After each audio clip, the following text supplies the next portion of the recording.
Welcome to the Daily Horror Habit Podcast. I'm your host, Jay Krieger, bringing you daily reviews of current and classic horror movies for your twisted pleasure. Be aware that these reviews and discussions may include spoilers. And as always, I hope you enjoy. Don't!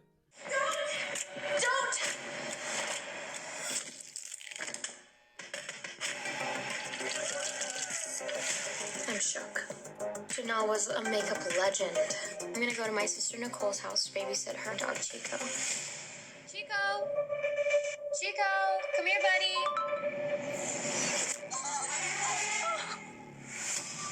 You get out the house. What the hell? We're friends now, online. Lock all the doors. What do you want? I need you to make a choice. He says you have to choose. This is crazy. Can't argue with that. You're gonna kill me. Leave us alone. What did you do? Oh my god. Fame can be a real killer.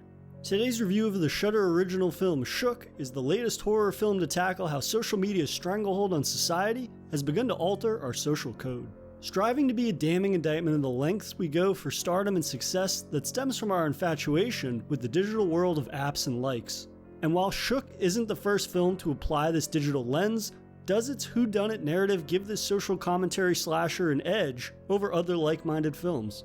Co-written and directed by Jennifer Harrington and writer Alessia Guildwell, Shook, which will be available on Shudder today, follows social media darling Mia, played by Daisy Tudor.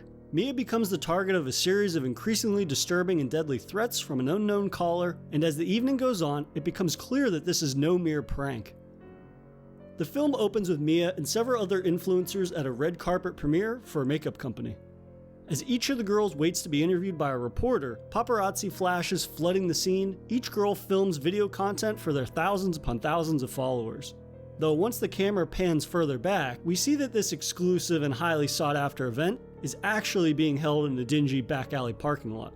The legions of paparazzi are actually just three guys with cameras, and the hustle and bustle of fans there to supposedly see them are actually just recordings of fans being pumped in for atmosphere. Shook's capturing the stark contrast between online personas and the perception that people have of what is real and what is not being quite different is blatantly evident. But to Harrington and Guildwell's credit, they make their opinion clear from the jump. This bleeds into the rest of the film's tone regarding its influencer characters as well as the utilization of technology. Though once their interview wraps, one of the influencers leaves the red carpet event, only to be murdered in a nearby bathroom by an unknown assailant. In a particular nasty bit of violence in which they're impaled by their own stiletto heel. This is our introduction to the Southland dog killer who's targeting models and their dogs. While the identity of the killer isn't revealed in this moment, nor is a clear look at them given, it sets the stage for Shook's premise. The following evening, Mia agrees to dog sit for her sister Nicole, played by Emily Goss. Mia and Nicole's relationship is fractured, to say the least. Nicole was there for their mother, who recently passed away from a long battle with Livingston's disease, one in which Nicole herself is in the early stages of. During their mother's battle, Mia was off pursuing fame on social media rather than staying local to help. The tension between the two is made clear from the jump, but it's Mia's reaction to the death of the other influencer from the beginning of the film that really shows her true character. Mia's first instinct is to make a video for her followers about how much this character's death is affecting her. And now for a brief intermission. If you've been enjoying this episode of Daily Horror Habit, please take a moment to subscribe to the show on your preferred streaming platform or leave us a review on iTunes. And thank you for your continued support, and I hope you enjoy the remainder of today's horrifying episode.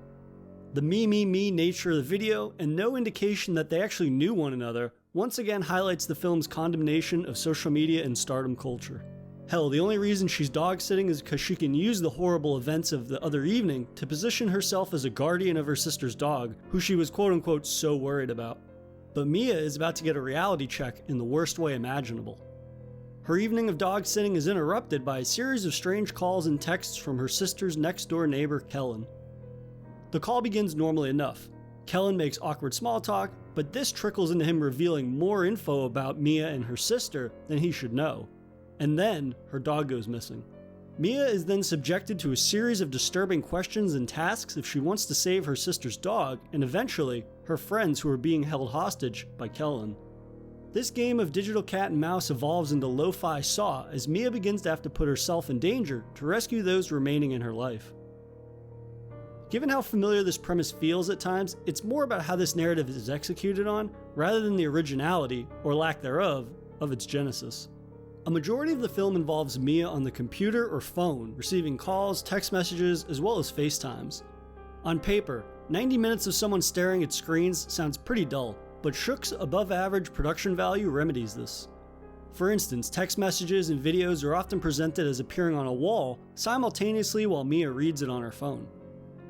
In one instance, as she stares at her phone, a character whose text she's reading appears next to her and whispers the contents of the text message into her ear as a ghostly apparition.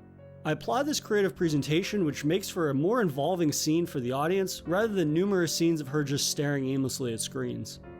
This creative production value allows the rather underwhelming nature and pacing of its narrative to shine in a way that it normally wouldn't. And given the film's narrative begins to stagger the closer to the finale we get, these brief but many moments of crafty presentation keep us engaged with this underwhelming story. In terms of scares, a majority of the film is a series of bumps in the night and disturbing videos Mia receives of animals or her friends being tortured. There are two major instances of Saw-like games she's forced to play.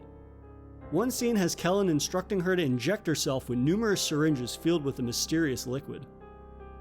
This is not only a skin-crawling moment, but another instance where the presentation is more memorable than the act itself. As she only has 60 seconds to inject herself, failing to do so would result in the death of her friend, we see the clock's countdown timer reflecting on her face as she debates whether or not to inject herself.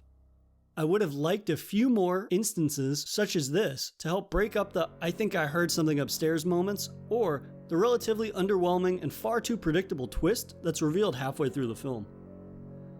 As far as the film's blending of its social commentary and horror tropes, this is a pretty boilerplate commentary that has the presentation to make it more memorable than other social media horror films you've seen, while not redefining anything. If this sounds like something that's for you, Shook will be coming to Shudder on Thursday, February 18th. And that'll do it for another episode of Daily Horror Habit, and we'll see you guys tomorrow for another Daily Horror Movie Review. If you enjoyed this episode, please subscribe to Daily Horror Habit on your preferred streaming service, and follow the show on Instagram at Daily Horror Habit and on Twitter at Daily Horror Pod for episode updates. Thanks again for listening, and I'll see you guys next time.